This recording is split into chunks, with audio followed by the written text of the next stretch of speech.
अस्सालिहीन। ऐ अल्लाह तो मुझे उन लोगों में शामिल फरमा दे जिन पर तेरा इनाम हुआ है, अपने नबियों में शामिल फरमा दे, अपने सिद्दीकीन में शामिल फरमा दे, अपने शुहदा में शामिल फरमा दे, अपने नेक बंदों में शामिल फरमा दे। अल्लाहुम्मा अलहिकनी बिर्रफीकिल आला। आपने फरमाया ऐ अल्लाह तू अपने बेहतरीन बंदों में मुझको शामिल फरमा दे। इतना कहते हुए अल्लाह के नबी ने हाथ उठाया और फिर धीरे धीरे आपका हाथ जमीन पर आ गया और आपकी रूह आपके बदन से निकल गई और आप इस दारे फानी को छोड़कर चले गए। नबी अकरम को भी मौत आई। ये मौत है मेरे भाई, अगर इसको हम याद रखें तो दुनिया की लज्जतें देख करके हम बहकेंगे नहीं, दुनिया की रंगीनियां देख करके हम बहकेंगे। अल्लाकुमुत्तकासुर, मेरे बंदो ये मालो दौलत की और दुनिया की रंगीनियों को देख करके तुम अल्लाह को भूल बैठे हो। हत्ता ज़ुरतुमुल मकाबिर, मगर एक दिन आएगा जब तुम कब्रिस्तान जाओगे, जब तुम्हारी मौत हो जाएगी, तुम कब्रिस्तान पहुंचोगे।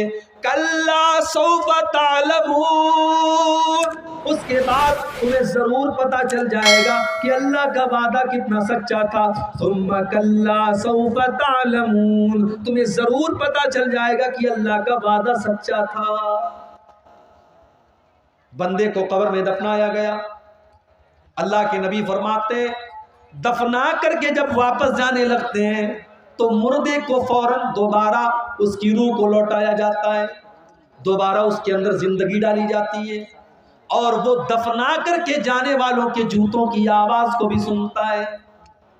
और दो फरिश्ते उसके पास आते हैं, एक का नाम मुनकर है, एक का नाम नकीर है। ये दोनों फरिश्ते उसको बिठाते हैं।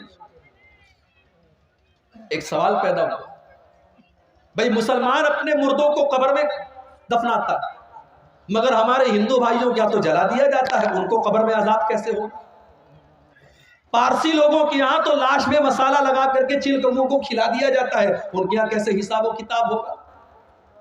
कोई पानी में सफर कर रहा था, डूब करके मर गया, मछलियों ने उसको खा लिया, उसका कब्र में हिसाब व किताब कैसे होगा? कोई फ्लाइट में सफर कर रहा था और फ्लाइट में हादसा हो गया और फ्लाइट में जितने लोग थे सब मर गए, चिथले उड़ गए, उनका हिसाब व किताब कैसे होगा कब्र के अंदर? तो ये बात याद रखिए, इन्नल्लाह अला कुल्लि शैइन कदीर। ये सवाल हमारे लिए पैदा होता है कि हमारे लिए ये काम संभव है कि नहीं है, मुमकिन है कि नहीं है, पॉसिबल है कि नहीं है। अल्लाह के लिए सब कुछ पॉसिबल है। अल्लाह जिस हाल में चाहेगा और जहां चाहेगा वहां कब्र का जो मामला होगा वो होगा। मुसलमान के मुर्दों को कब्र के अंदर अजाब और सवाब जो होगा वो मिलेगा। गैर मुस्लिम जिनको जला दिया जाता है उनका भी हिसाब व किताब होगा, पारसियों का भी हिसाब व किताब होगा, फ्लाइट के अंदर जलने वालों का भी कब्र का मामला होगा। अब उनका कैसे मामला होगा उसकी हकीकत हम नहीं जानते, लेकिन होगा, हमारा उसके ऊपर ईमान है। हमारी अकल में आए ना आए, हमारी लॉजिक में आए ना आए, लेकिन हमें मानना है, हमें ईमान रखना है। इसलिए कि अल्लाह ने अपने मोमिन बंदों की ये पहचान बताई, अल्लज़ीना युमिनूना बिल गैब, कि वो गैब के ऊपर ईमान रखते हैं, वो बगैर देखे ईमान रखते हैं। दो फरिश्ते आए, मुनकर नकीर, उन्होंने बिठाया आपको, उन्होंने 3 सवाल पूछा। मन रब्बु का, तुम्हारा रब कौन? माँ दीनों का, तुम्हारा दीन क्या? मन नबियों का, तुम्हारे नबी कौन? तुम्हारा रब कौन, तुम्हारे नबी कौन, तुम्हारा दीन क्या? यही 3 सवाल होगा बस, चौथा कोई सवाल नहीं। कितनी प्रॉपर्टी बना के आए, सवाल नहीं। कितना पढ़ लिख करके आए, यह भी सवाल नहीं। कितना धन दौलत कमाया, यह भी सवाल नहीं। सवाल 3 होगा, तेरा रब कौन, तेरा दीन क्या और तेरे नबी कौन। अब जरा दिल पर हाथ रख के बताना मेरे भाई, इन 3 सवालों का जवाब आपको कहां मिलेगा? स्कूल में तो नहीं मिलेगा, कॉलेज में तो नहीं मिलेगा, साइंस में नहीं मिलेगा, मैथ में नहीं मिलेगा, हिस्ट्री में नहीं मिलेगा, इंग्लिश की किताबों में नहीं मिलेगा। इन 3 सवालों का जवाब रब के कुरान में मिलेगा और मुस्तफ़ा के फरमान में।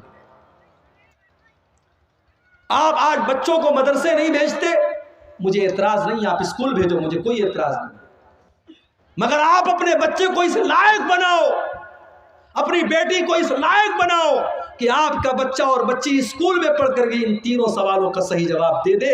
उसे पता हो कि उसका रब कौन है, उसे पता हो उसका इस्लाम, उसका दीन क्या है, और उसको पता हो कि उसके नबी को। जिस स्कूल में क्रिसमस के मौके पर ऊपर से टॉफी गिरा करके ये बताया जा रहा हो कि आज अल्लाह का बेटा पैदा हुआ है, नऊज़ु बिल्लाह, आज अल्लाह का बेटा पैदा हुआ है इसलिए अल्लाह ताला टॉफी बांट रहा है, जहां स्कूल में बच्चों को ये तालीम दी जा रही हो, वहां का बच्चा कैसे मुसलमान होगा? जहां लड़कियों को ये सिखाया जा रहा हो कि तुम्हारे बदन का कोई पर्दा नहीं है, तुम जैसे चाहे वैसे कपड़े पहन करके निकल सकती हो, वहां पढ़ने वाली लड़की कहां से पर्दा करेगी और उसकी आंखों में कहां से शर्म व हया आएगी? इसीलिए आज मुसलमान लड़कियां गैरों के साथ फरार हो रही हैं।